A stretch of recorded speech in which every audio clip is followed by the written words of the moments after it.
Today we're going to talk about a sad story that happened in an underwater cave. It's about a woman named Amy Maria Araga and her last dive in Mexico's Sac-Actin cave system. This story shows us how even skilled divers get into trouble if they're not careful. Let's start by talking about the Sac-Actin cave system. It's in Mexico, in a place called the Yucatan Peninsula. This cave system is huge. It goes on for about 250 miles underwater. That's longer than any other cave system we know about. Divers enter these caves through holes in the ground filled with water. These holes are called cenotes.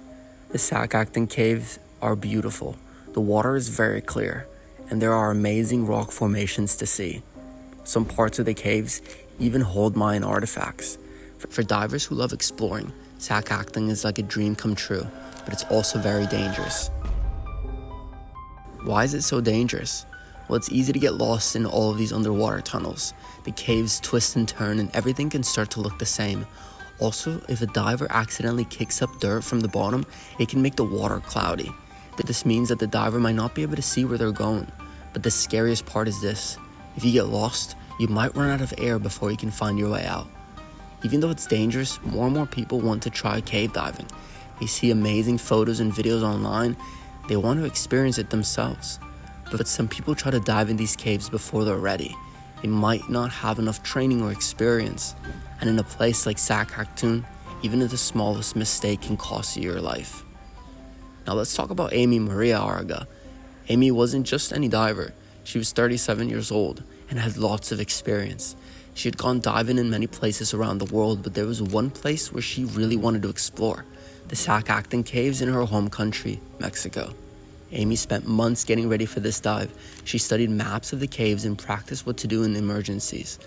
She made sure all her diving gear was in perfect condition. Amy knew that diving in Sac-Actin could be very dangerous, but she loved exploring so much that she wanted to do it anyways. For her, this dive was going to be her biggest achievement. To help her with the dive, Amy asked her friend Alessandro to come along. Alessandro was also very good at cave diving, and he knew how to take good underwater photos. Together they made a plan. They would explore part of the Sac-Actin caves, and Alessandro would take pictures and videos of Amy's adventure. They thought that they had planned everything carefully, but they didn't know that things were about to go very wrong. On November 26, 2016, Amy and Alessandro arrived at the entrance to Sac-Actin. It was a beautiful Saturday and both of them were very excited. Amy felt like this was going to be one of the happiest days of her life. She had no idea that just in a few hours, everything would change. At 11:26 in the morning, Amy and Alessandro took their last breaths of regular air and went into the water. Amy went first and Alessandro followed close behind with his camera. They had agreed to stay in the water that wasn't too deep, no more than 50 feet down. They also planned to follow a special line that would guide them through the cave. For the first 25 minutes, everything went perfectly. Amy was amazed by how beautiful the underwater caves were. She loved seeing how the light played on the water and the interesting shapes of the rocks around them. Alessandro's camera caught all of Amy's excitement as they went deeper into the caves. After about 25 minutes, they reached an important spot. Here they could see the natural light coming down from another entrance to the cave above them. This told them that they were on the right path.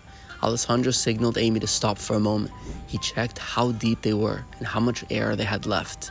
Everything looked good, so they kept going. A few minutes later, they came to a part of the cave called No Name. Most tour groups avoid this area because it's harder to find your way around. Amy and Alessandro had planned to swim past their part and stick to the original route. But then Alessandro noticed something that made them stop. The cave ahead opened up into a big, beautiful room. Light was shining down through the clear water. Alessandro thought that this would make an amazing photo, so he decided to surprise Amy by taking a picture of her with her beautiful light behind her. To get the photo, Alessandro needed to turn off his bright diving lights, so he stopped for a moment to change the setting on his camera. He thought Amy would keep swimming slowly along their planned route, but in that short moment when Alessandro wasn't paying attention, something went very wrong. Amy didn't know what Alessandro was planning to do, so she kept swimming forward like she was supposed to. But then she came to a place where the cave split into two paths. She wasn't sure which way to go. Their plan said to turn left, but Amy wasn't certain. In just 1 second, she made a decision that would change everything. She turned right, into a part of the cave that wasn't marked and was very dangerous. As soon as Amy swam into this new passage, she felt that something wasn't right. The cave got narrower and darker. It was very different from the open areas they had been exploring. She slowed down, expecting Alessandro to tell her if she'd gone the wrong way. But when she looked back, all she saw was darkness. At first, Amy was just confused, but soon she started to worry. She couldn't see any sign of Alessandro or the guideline they'd been following. She flashed her dive light on and off, hoping to see Alessandro or something similar, but her light didn't seem to help. Everything around her was just black. For the first time, Amy started to feel really scared. She was lost in one of the most dangerous places on Earth, and she was alone, but she tried to stay calm. She remembered her training. She thought that surely Alessandro would realize that she was missing and come looking for her. All she had to do was stay where she was and save her air until she was found. Meanwhile, Alessandro had finished getting his camera ready. He was excited to take that perfect picture of Amy, but then he looked up. He felt a rush of fear. Amy was gone. He turned around in a circle, desperately looking for any sign of her diving lights or air bubbles. How could she have disappeared so quickly? Alessandro's mind raced. Had Amy just kept swimming along with their planned route, not realizing he had stopped, or had something terrible happened? He knew that he had to act fast. In a situation like this, every second counts. Alessandro quickly swam back the way that they'd come, hoping to catch up with Amy if she had just gone ahead. But when he got to the place where the cave split into two paths, he didn't see her. He didn't know what to do. Should he follow their original planned route or look in an unmarked passage? Time was running out, and Alessandro knew that Amy's air supply wouldn't last forever. He made a tough decision. He decided to keep following their original planned route. He was sure that Amy, being an experienced diver, would have stuck to their agreed plan. It was a decision he would regret for the rest of his life.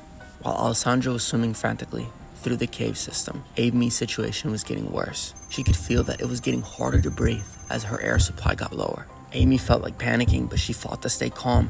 She knew that if she lost control, she would end up using her air even faster. Instead, she tried to save her energy in air, taking slow, careful breaths. But as more and more time passed with no sign of rescue, Amy started to realize something terrible. She might not make it out of this cave alive. Hours had gone by since Alessandro first realized Amy was missing. She had searched every part of the cave he could get to. He'd even gone back to surface to get help and more air tanks. But as soon as he went back into the deep parts of Sakaktoon, he was starting to lose hope. During this last, desperate search, Alessandro found what he'd been dreading. In a far-off part of the cave, not too far from where they had last seen each other, he saw something floating in the water. His heart sank as he swam closer. It was Amy. She was floating motionless in the water. The breathing device was no longer in her mouth, and her air tanks were empty. Even though Alessandro knew that it was probably too late, his training kicked in. He rushed to Amy and tried to help her, but deep down he knew that there was nothing he could do. When he came out of the water, the beautiful day that had started with so much excitement now seemed cruel. Amy Maria Arga, who had loved diving so much, would never see daylight again. Amy's death shocked many people, especially other cave divers. How could someone with so much experience die in Sakaktoon? People looked into what had happened and found what a series of small mistakes led to this tragedy. Amy's biggest mistake was probably when she chose the wrong path at the fork in the cave. When she realized that she made a mistake, she should have turned back right away. Instead, she kept going into a part of the cave that was like a maze, with no guidelines to help her find her way. But other things went wrong too. Alessandro got distracted when he stopped to take a photo. Now this meant that he and Amy weren't communicating for a crucial moment. This made it harder for Amy to find her way back once she realized she was lost. After this sad event, new safety rules were made for diving in the Sakaktoon system. But for Amy's family and friends, these changes came too late. Amy's story reminds us how dangerous cave diving can be. Even divers with lots of experience can get into trouble in these underwater mazes. It's a big contrast to the beauty that makes so many people want to experience these hidden worlds. Maybe the most important lesson from this is that we need to respect how powerful nature is. We should never let our excitement make us forget to be careful. The next time you want to explore somewhere new or try something challenging, take a moment to think about the risks. Are you really ready? Have you done everything you can to be safe? And most importantly, is it worth the danger? Thank you for listening to this incredible story. If you found it as gripping as we did, please like and subscribe for more amazing true stories. Until next time, stay safe, keep exploring, but always respect the power of nature. Remember, life is an adventure, but it's up to us to make sure that it's a safe one. Goodbye for now, and stay tuned for our next video.